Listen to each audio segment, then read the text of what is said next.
বিসমিল্লাহির রহমানির রহিম। জাবালে নূর চ্যানেলের পক্ষ থেকে স্বাগতম। আসসালামু আলাইকুম। সম্মানিত দিনদার ভাই বোন বন্ধুরা, শত্রু ধ্বংসের আরও একটি আমল নিয়ে হাজির হয়েছি। এই আমলটি এত শক্তিশালী যে আপনি একবার করলেই এর ফলাফল দেখবেন এবং এর ফলাফল দেখে আপনি বিস্মিত হয়ে যাবেন।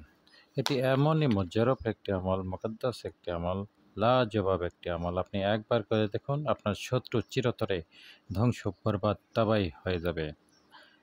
শত্রু আপনার ক্ষতি করার জন্য উঠে পড়ে লেগেছে। শত্রু আপনার জন্য বিভিন্ন কাজে বাধা সৃষ্টি করছে এবং তার অত্যাচার নির্যাতনে আপনি কোনো কুল কিনারা পাচ্ছেন না। কিভাবে তার অত্যাচার নির্যাতন থেকে রক্ষা পাবেন? তাহলে এই আমলটি করুন, ইনশাআল্লাহ শত্রু সকল দিক থেকে তাবা বরবাদ হয়ে যাবে, বিপদে পড়বে, সে বিভিন্নভাবে পেরেশান হয়ে যাবে, সকল দিক থেকেই সে বরবাদ হয়ে যাবে।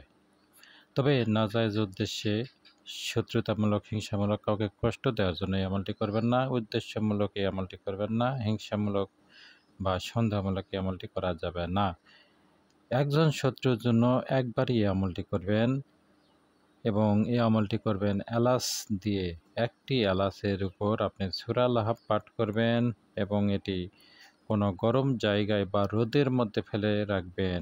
দিনের বেলা রোদের মধ্যে রাখবেন এবং রাতের বেলা চুলোর পাশে যেখানে গরম থাকে সেখানে রেখে দিবেন। আল্লাহর উপর ভরসা করে আপনি মনোযোগ সহকারে আমলটি একবার করে দেখুন। শত্রু একেবারেই তাবাহি বরবাদ হয়ে যাবে, তছনছ হয়ে যাবে। শত্রু কোনো দিক থেকেই সে আর শান্তিতে থাকতে পারবে না এবং আপনার সাথে শত্রুতা তো একেবারে করা প্রশ্নই আসে না।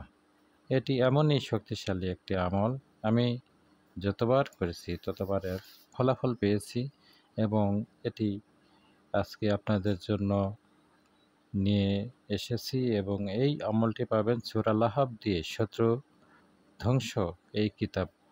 এই কিতাবটি সংগ্রহ করতে চাইলে আমাদের সাথে হোয়াটসঅ্যাপ বা মোবাইলে যোগাযোগ করতে পারেন। এই আমলটি কিভাবে করবেন সেই নিয়ম এখন বলে দিচ্ছি। তবে এখনও যদি আমাদের এই চ্যানেলটি সাবস্ক্রাইব করা না হয়ে থাকে তাহলে এখনই সাবস্ক্রাইব করে নেবেন, সেই সাথে লাইক, কমেন্ট, শেয়ার করবেন। এই আমল করার পূর্বে অবশ্যই কিছু দান সদকা করে নিতে হবে আপনার আপনার সামর্থ্য মতো। আপনি যতটুকু পারবেন ততটুকু বিভিন্ন এতিমখানা বা মসজিদে কিংবা কোনো, আপনি যতটুকু পারবেন শুধু ততটুকুই দান সদকা করবেন।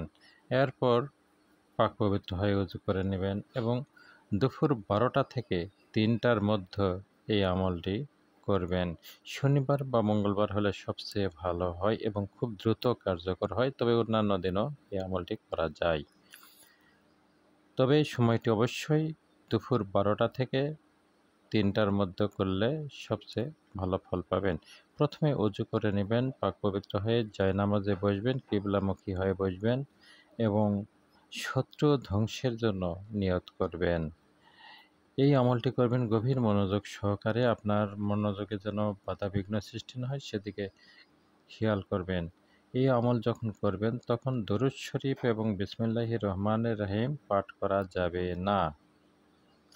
হাতে 2টি এলাচ নেবেন।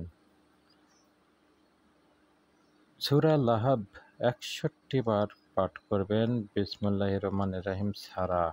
শুধু তাব্বাত ইয়াদা আবি লাহাব এভাবে 61 বার সূরা লাহাব পাঠ করে ফু দিবেন।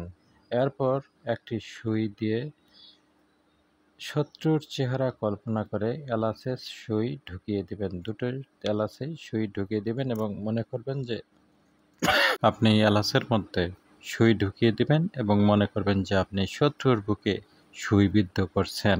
এলাচের ভিতরে সুই ঢুকিয়ে দেওয়া অবস্থায় আপনি এই এলাচটি রোদের মধ্যে দিনের বেলা যখন খুব রোদ পড়বে বা গরম হবে সেখানে রেখে দেবেন, যাতে এটি উত্তপ্ত হতে থাকে এবং রাতের বেলা চুলার পাশে গরম জায়গা রেখে দেবেন। ইনশাল্লাহ তখন থেকেই শত্রুর বরবাদি ধ্বংস শুরু হয়ে যাবে। শত্রু একেবারে তছনছ হয়ে যাবে, পেরেশান হয়ে যাবে। সে কিছুতেই আপনার সাথে শত্রুতা করতে আসবে না।